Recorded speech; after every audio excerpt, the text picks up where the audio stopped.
Jacqui-Lee Pryce for Shadowboxruk UK, here at the Box Park in Wembley with the lovely Natasha Jonas. How you doing? I'm good, I'm all good. You're looking well. You're really looking well. So, first female fighter to represent GB boxing.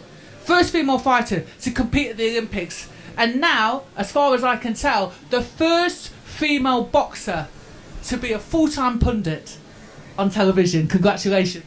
Oh, nice one, thank you. That's really exciting. That's really, really exciting. You know, how's it been going?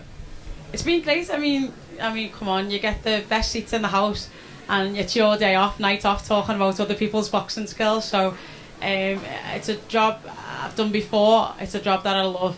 And yeah, you know, the opportunity arose and I took it with two hands. Because I think you are literally the only boxer, female boxer. We've seen all the men do it, but we haven't seen the women do it full time, have we?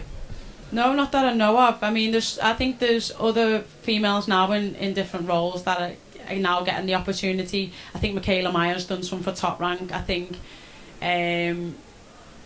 not in the same sport, but I think Molly's been doing some for UFC and for the Zone. But yeah, I've got the best seat in town. Well, it's all good. It's all good. It's nice to see your face up there, to be fair. So recently signed with Boxer and Sky Sports. You know, there's quite a few females that have made the move over to Boxer. You know, what is it about Boxer that offers, you know, something different to what all the other promoters are offering? Do you know what?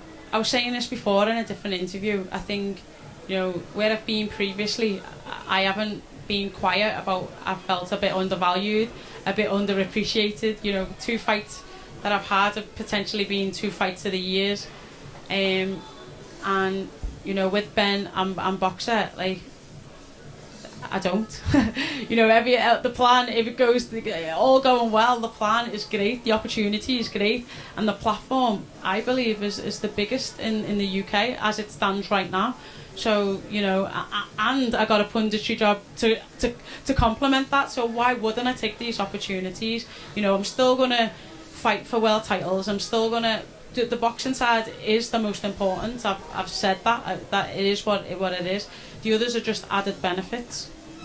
To be fair, I mean, he really did use his head, didn't he, when he offered you the gig? Because, like, such a star like yourself within boxing, not to give you the platform or not to give you the accolades that you deserve is a bit of a miss, really, isn't it?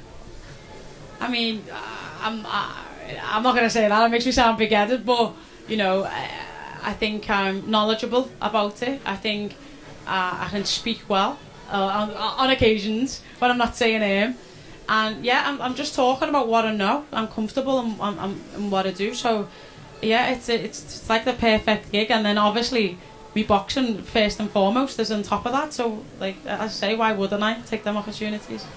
Absolutely. So you are out on Saturday night, a late replacement. Caroline Dubois is ill. I guess you always stay ready then. I've been ready since June. I was told I was going to be on Fight Camp. That didn't happen. I was told I was going to be on Liverpool. That didn't happen, even though I was told I was going to be on Liverpool after Fight Camp. And still, when it came to the last week, we still couldn't agree an opponent. So it is what it is. That's in the past. I'm not looking back. I'm going forward. And yeah, it was looking like I wasn't going to get the ball rolling with Boxer and Sky until next year. And unfortunately for Caroline, one person's misery has meant, you know, my happiness, and I've managed to get out before the year's out. And I was in the gym still. I was hoping and praying that I'd get a date, and you know, all that karma and luck has paid off, and I was ready. It's a slightly heavier weight than I would usually, but hey, it is what it is. Hey, listen, to be fair, most people wouldn't even be ready, so hats off to you. And yeah, it is unfortunate about Caroline, but she is young, she's got plenty of time. I'd love to be her age doing it, coming into it and having, you know, the experience and that behind me that she's got behind her, because and she herself has sparred Caroline as well. She is phenomenal talent. So I've got to mention it. You challenged for the WBC and the IBO Super Featherweight title against Terry Harper. on Saturday night, Alicia Baumgardner basically beat her, took those belts back off to America, and then you've got the mayor over on the other side with the IBF and WBO. Is it difficult, or will it be difficult for you to actually get in the mix for title fights now? No, I don't think so. I mean, obviously, there's lots of different platforms, but Top Rank are with Sky at the minute, so you know that the mayor fight would be not a difficult one to make. With any other champions like whoever, I don't know, maybe the Katie, that is a little bit more difficult, but it's the same as the men's. You know, if you put yourself in manager positions and then the promoters and platforms battle it out, that has nothing to do with me. I just have to do me work in the ring and get myself into them positions, and what will work out will work out, and yeah, I just want challenge for title shot. So nice. Is it a case of realistically with promoters that when it makes sense money wise they'll get it made? We've seen that plenty of times throughout the past. We've seen it, you know, recently with Fury and AJ. It seemed like the never-ending saga, which is still never-ending. But you know, eventually they worked it out, and you know, they done deal which suits everybody. And I think, you know, like you say, money matters and money talks. So when everyone's making money, there isn't going to be an issue. So yeah. So I want to talk about this whole Undisputed thing, and I guess you know, it is a great thing. It is a great thing, particularly in the women's scene, but I'm seeing this a lot, and I'm wondering that on the other side, is it good for boxing? Because particularly then one person and one camp and one promoter is going to hold all the belts, and you know, like you say, sometimes money, you know, money talks, it walks, but I'm just wondering how easy it's going to be to make those fights. They'll always work themselves out, and at the end of the day, it all comes down to who will pay the most. Now, I know Clarissa was very, very vocal in saying that, you know, certain promoters weren't paying her what she was worth, and she made a stand and took a stand against that. And people say, you know, she was talking herself in and out of fights, but eventually she's gone to a platform with boxing and Top Rank where she's got paid what she wants, and she's happy with what she's getting, and I don't see the problem in that. If Canelo did that, there wouldn't be an issue. So, you know, for a high-class elite performer like herself to say, I feel I'm worth this, I want to be paid this, is not a bad thing. And she got it. So, you know, hats off to Ben and Sky and Boxer for paying it and realising the talent, because, you know, you look at some of the top cards recently, and some of the best fights on there, you can pick out a women's fight for every single one to be fight of the night, and people want to see women's boxing now. It isn't a case of, you know, that old kind of attitude as, oh, it's women's boxing. Or people want to see it because they know that it's going to be an entertaining fight, and we knew as women all along, as soon as people saw that they would be invested in it, and now that they are, and you know, big promoters now are, big platforms now are, so that's great for us, and it's great for the younger ones like Chloe Watson, like Caroline coming through, who are going to, you know, benefit from, you know, the doors that we've had to break down. To be honest with you, and some people find this a bit difficult to hear, but since all the people that came from the amateurs that were high level like yourself, went to the Olympics, etc., world champions, the pro game has changed, and I think ultimately that has made such a massive impact on whether people watch female boxing or not. Do you agree? Yeah, I just think, one, people want to follow your journey from the amateurs to the pros like they do with the men, you know, like they did with Anthony Joshua, like they did with Wyatt, like they did with Anthony Fowler, and they want to, like they did with Joe Cordina, Josh Taylor, the list is endless. So now women do that and are seen at an amateur level where people want to follow their journey. It's the standard of girl that's coming across, it's the elite performers that are coming across, they're fighting other elite performers.